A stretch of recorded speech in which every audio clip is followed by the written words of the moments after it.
Jalan-jalan ke Pulau Sumatera, tinggallah tua di Bukit Tinggi. Assalamualaikum untuk semuanya, izinkan saya memperkenalkan diri. Assalamualaikum warahmatullahi wabarakatuh. Perkenalkan, nama saya Putri Salwa dengan NIM 124011053 dari kelas 3B, Fakultas Tarbiyah dan Ilmu Keguruan, Program Studi Pendidikan Agama Islam IAIN Pontianak. Sebelum itu, saya pernah menjadi narasumber kedua pada webinar kedua dengan tema karakter kewirausahaan. Pada video kali ini, saya menyajikan materi untuk memenuhi tugas UAS mata kuliah Kewirausahaan Pendidikan dengan dosen pengampu Dr. Misdah SAG MPD.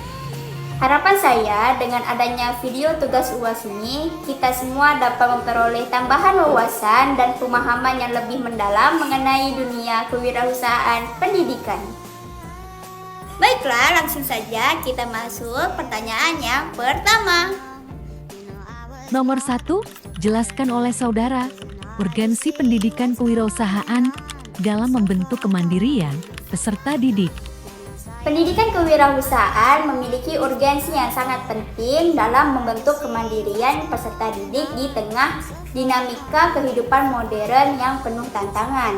Perkembangan globalisasi, kemajuan teknologi, serta persaingan dunia kerja yang semakin ketat menuntut peserta didik tidak hanya menguasai pengetahuan akademik, tetapi juga memiliki keterampilan hidup atau life skill yang memadai. Salah satu keterampilan utama yang relevan dengan kebutuhan tersebut adalah jiwa kewirausahaan. Melalui pendidikan kewirausahaan, peserta didik diarahkan untuk menjadi pribadi yang mandiri, kreatif, inovatif, dan bertanggung jawab terhadap pilihan hidupnya. Kemandirian peserta didik tidak muncul secara instan, melainkan perlu dibentuk melalui proses pendidikan yang terencana dan berkelanjutan. Pendidikan kewirausahaan berperan sebagai sarana pembelajaran yang menanamkan sikap tidak bergantung kepada orang lain, berani mengambil keputusan, serta mampu memecahkan masalah secara mandiri. Dalam proses pembelajaran kewirausahaan, peserta didik juga dilatih untuk mengenali potensi diri dan lingkungan sekitar, kemudian mengolahnya menjadi peluang yang bernilai. Hal ini secara langsung menumbuhkan rasa percaya diri dan kesadaran bahwa mereka mampu untuk menciptakan solusi atas persoalan yang dihadapi. Urgensi pendidikan kewirausahaan juga terlihat dari kemampuannya dalam menanamkan pola pikir atau mindset produktif. Peserta didik tidak hanya diajarkan untuk menjadi pencari pekerjaan, tetapi juga diajarkan sebagai pencipta lapangan pekerjaan. Nah, pola pikir seperti ini sangat penting, terutama di tengah keterbatasan lapangan pekerjaan dan meningkatnya atau tingginya angka pengangguran di Indonesia. Dengan pendidikan kewirausahaan, peserta didik didorong untuk berpikir kreatif, melihat peluang di balik keterbatasan, serta berani memulai usaha dari sejak dini sesuai dengan kemampuan dan minatnya. Nah, sikap inilah yang menjadi fondasi utama kemandirian ekonomi untuk di masa depan. Selain itu, pendidikan kewirausahaan berkontribusi dalam pembentukan karakter peserta didik. Nilai-nilai seperti kerja keras, disiplin, tanggung jawab, kejujuran, dan ketekunan secara alami terintegrasi dalam aktivitas kewirausahaan. Jadi, ketika peserta didik terlibat dalam praktek kewirausahaan, mereka belajar bahwa keberhasilan itu tidak diperoleh secara instan, melainkan melalui proses yang panjang yang membutuhkan komitmen dan konsistensi. Pengalaman menghadapi kegagalan juga menjadi pelajaran berharga yang melatih ketangguhan mental dan sikap pantang menyerah. Dengan demikian, kemandirian yang terbentuk bukan hanya bersifat material, tetapi juga mental dan emosional. Pendidikan kewirausahaan juga relevan dengan kebutuhan pengembangan keterampilan abad ke-21, seperti kemampuan berpikir kritis, komunikasi, kolaborasi, dan kreativitas. Dalam kegiatan kewirausahaan, peserta didik seringkali dihadapkan pada situasi yang menuntut untuk mengambil keputusan secara cepat dan tepat. Mereka belajar menganalisis risiko, merancang strategi, serta bekerja sama dengan orang lain untuk mencapai tujuan bersama. Proses ini melatih peserta didik untuk menjadi individu yang lebih adaptif dan mandiri dalam menghadapi perubahan yang terus berlangsung. Pendidikan kewirausahaan memiliki peran strategis dalam menyiapkan peserta didik agar mampu berkontribusi bagi masyarakat. Peserta didik yang mandiri secara ekonomi dan mental cenderung memiliki kepedulian sosial yang lebih tinggi. Usaha yang dikembangkan tidak hanya berorientasi pada keuntungan pribadi, tetapi juga memberikan manfaat bagi lingkungan sekitar, seperti membuka lapangan pekerjaan dan memberdayakan potensi lokal. Dengan demikian, pendidikan kewirausahaan tidak hanya membentuk kemandirian individu, tetapi juga mendukung pembangunan sosial dan ekonomi yang berkelanjutan. Dalam konteks pendidikan formal, integrasi pendidikan kewirausahaan ke dalam kurikulum menjadi sebuah keniscayaan. Pembelajaran kewirausahaan yang dikemas secara kontekstual dan aplikatif akan lebih efektif dalam membentuk kemandirian peserta didik. Guru berperan sebagai fasilitator yang memberikan ruang bagi peserta didik untuk bereksplorasi, berkreasi, dan belajar dari pengalaman nyata. Dukungan lingkungan dari sekolah, keluarga, dan masyarakat juga sangat diperlukan agar nilai-nilai kewirausahaan dapat tumbuh secara optimal. Dengan demikian dapat disimpulkan bahwa pendidikan kewirausahaan memiliki urgensi yang sangat tinggi dalam membentuk kemandirian peserta didik. Melalui pendidikan kewirausahaan, peserta didik dibekali kemampuan berpikir kreatif, sikap mandiri, karakter kuat, serta keterampilan hidup yang relevan dengan tuntutan zaman. Kemandirian yang terbentuk tidak hanya mempersiapkan peserta didik untuk menghadapi di dunia kerja, tetapi juga menjadikan mereka individu yang mampu menciptakan masa depan secara mandiri dan bertanggung jawab. Lanjut pertanyaan yang kedua. Nomor 2, sebutkan 4 dari 12 strategi pembelajaran kewirausahaan yang paling efektif menurut saudara dengan mengungkapkan beberapa alasan yang tepat. Pembelajaran kewirausahaan memiliki karakter yang berbeda dengan pembelajaran mata pelajaran lain karena tidak hanya menekankan pada aspek kognitif tetapi juga menekankan pada aspek afektif dan psikomotorik. Oleh karena itu, strategi pembelajaran yang digunakan harus mampu memberikan pengalaman nyata, menumbuhkan sikap, serta melatih keterampilan peserta didik secara langsung. Dari berbagai strategi pembelajaran kewirausahaan yang ada, penulis memandang ada 4 strategi yang paling efektif dalam menumbuhkan jiwa kewirausahaan dan kemandirian peserta didik. Yaitu yang pertama, pembelajaran berbasis proyek atau project-based learning. Yang kedua yaitu ada pembelajaran berbasis masalah atau problem-based learning. Yang ketiga ada simulasi dan praktik usaha. Yang keempat pembelajaran kontekstual atau contextual teaching and learning. Keempat strategi ini dinilai efektif karena mampu mengintegrasikan teori dengan praktik serta membentuk pola pikir dan karakter kewirausahaan secara utuh.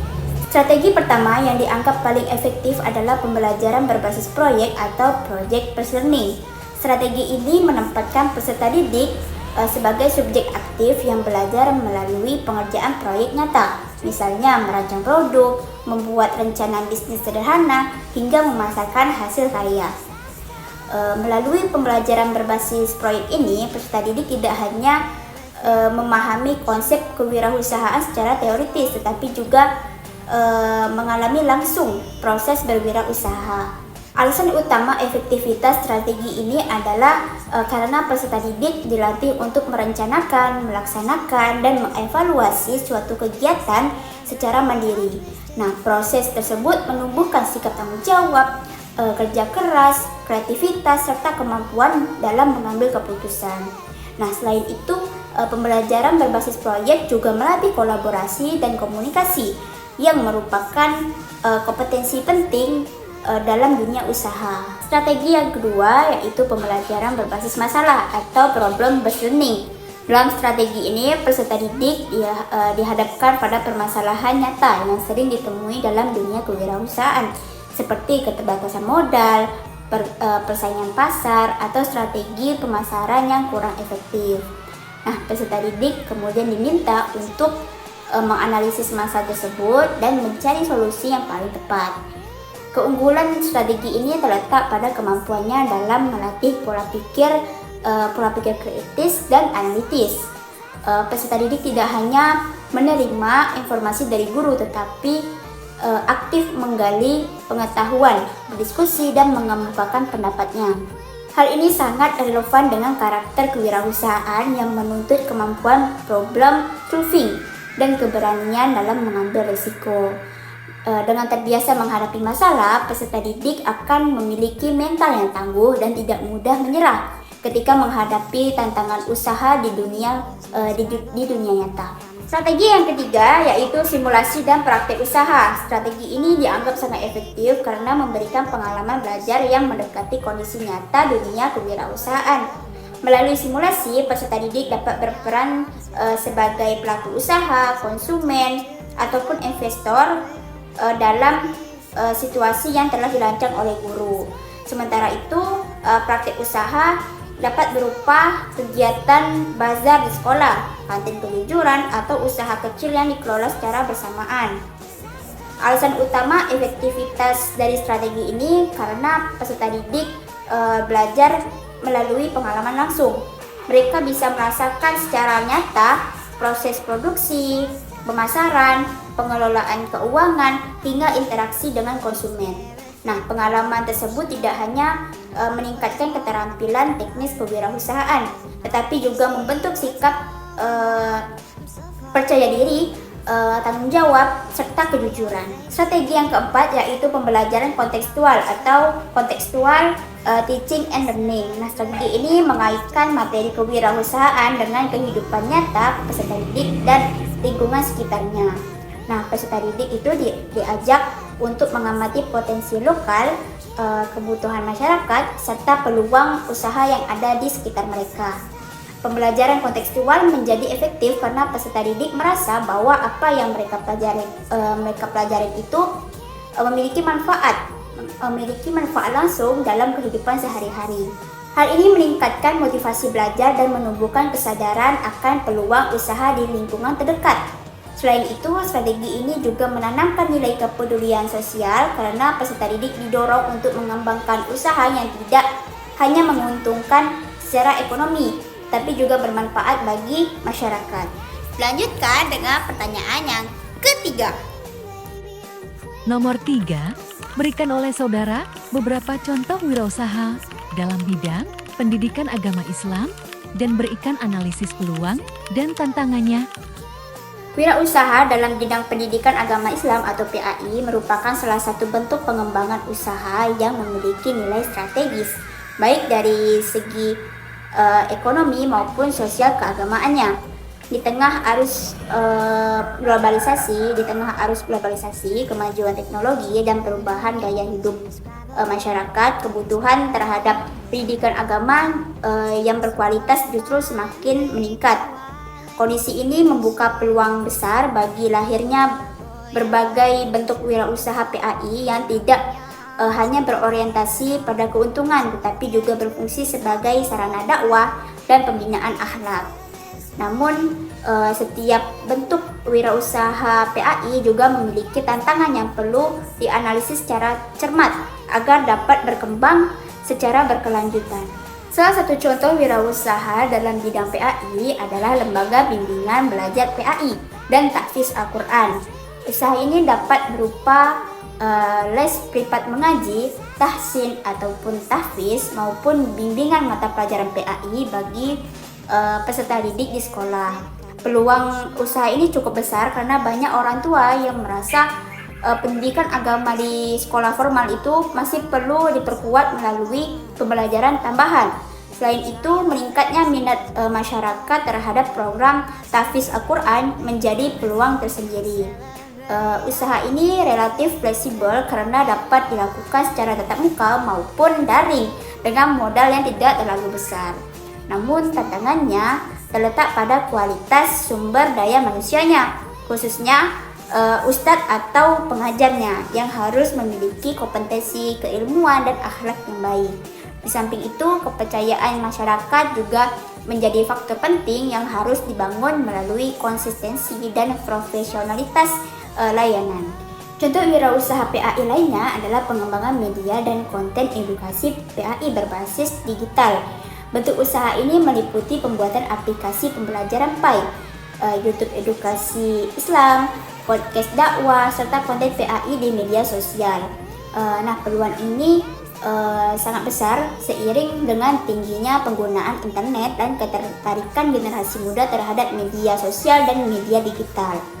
Konten PAI yang dikemas secara kreatif dan menarik dapat menjangkau audiens yang luas, bahkan lintas wilayah maupun negara. Selain itu, usaha ini memiliki potensi melalui iklan, kerjasama, ataupun sistem berlangganan. Namun, tantangan yang dihadapi tidak ringan, seperti persaingan konten yang sangat ketat dan tuntutan kreativitas yang sangat tinggi. Pelaku usaha juga dituntut untuk menjaga keakuratan materi keislaman agar tidak terjadinya penyimpangan ajaran. Demikian penjelasan dari saya, semoga apa yang saya sampaikan dapat bermanfaat dan menambah wawasan kita semua tentang dunia kewirausahaan pendidikan. Saya izin pamit undur diri, sampai ketemu di video selanjutnya. Wassalamualaikum warahmatullahi wabarakatuh.